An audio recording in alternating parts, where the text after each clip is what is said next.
Hello everyone, welcome back my channel SF Creative Life. Ready to watch? Welcome. இன்னைக்கு தினசரி தொகுப்புல சிறுகதை தொகுப்பு பார்க்க போறோம். என்ன கதை அப்படின்னா விவசாயியும் கழுதையும். ஒரு அழகான கிராமத்துல விவசாயி ஒருத்தர் பொதி சுமக்கும் கழுதைய வளர்த்துட்டு இருக்காரு. அவர் தோட்டத்துல வச்சுட்டு இருந்திருக்காரு. எங்க பயணம் போனாலும் போவாங்க. அப்ப கழுதையை வச்சுதான் சவாரி பண்ணுவாங்க. அந்த மாதிரி வளர்த்துட்டு இருந்திருக்காரு. அப்ப அந்த கழுதை தவறுதலா அவர் தோட்டத்துல உள்ள பால் அடைஞ்ச கிணற்றுல விழுந்துடுச்சான்.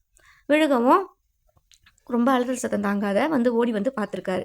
பார்க்கும்போது அந்த கிணத்துல விழுந்த கழுதையை எப்படி அவர் காப்பாத்துறதுன்னு தெரியலையா. எவ்வளவோ யோசிக்கிறாரு. ஆனாலும் அவரால் எந்த யோசனையும் புலப்படலையா, அவருக்கு காப்பாற்ற முடியலையா.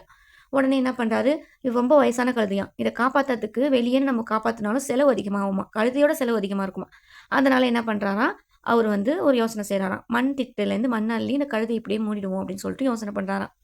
அக்கம் பக்கத்தில் உள்ள உறவினர்கள் எல்லாத்தையும் கூப்பிட்றாங்களாம். கூப்பிடவும் எல்லாம் மண் திட்டிலேருந்து மண்ணை கொஞ்சம் கொஞ்சமாக அள்ளிட்டு போட ஆரம்பிக்கிறாங்களாம். அந்த கழுதை நம்மளுக்கு உள்ள நம்மளை சாவடிக்க போகிறாங்க அப்படின்னு சொல்லிட்டு மரண பயத்தில் அந்த கழுதை ரொம்ப அழுவுதான், கத்துறதையும் அவங்க பொருட்படுத்தவே இல்லையா. மண் அள்ளி போட்டுகிட்டே இருக்காங்களாம். மண் அள்ளி போட கொஞ்ச நேரத்தில் அந்த சத்தம் ஓஞ்சிருச்சான். ஒரு விவசாயி எட்டி பார்க்குறாங்களாம். ஏன் கழுதையோட சத்தம் கேட்கலன்னு சொல்லிட்டு எட்டி பார்த்தா அவர் ஆச்சரியப்படுறாராம். அந்த கழுதை மண்ணாளி போட உதறி விட்டு மேலே எந்திரிச்சு நிற்கிறான். எவ்வளவோ மண்ணாளி அவங்களும் முயற்சியை கைவிடலையாம். மண்ணாளி போட்டுக்கிட்டே இருக்க குழியோட விளிம்புக்கே வந்த கழுதை அவங்களை பார்த்த கை பயத்தில் அப்படி மரத்துக்கு பின்னாடி போய் ஒளிஞ்சிடுச்சான். இப்படித்தான் நம்மளை என்ன பண்ணலான்னு ஒரு கூட்டம் காத்துட்டு இருக்கோம். யார் அடித்தாலும் பிடிச்சாலும் நம்ம முயற்சியை கொண்டு நம்ம எந்திரிச்சு வர்றது தான் நம்மளுடைய சாமர்த்தியம், தன்னம்பிக்கையும் கூட. இந்த கழுதையோட விடாமுயற்சி உயிரையும் காப்பாத்திடுச்சு.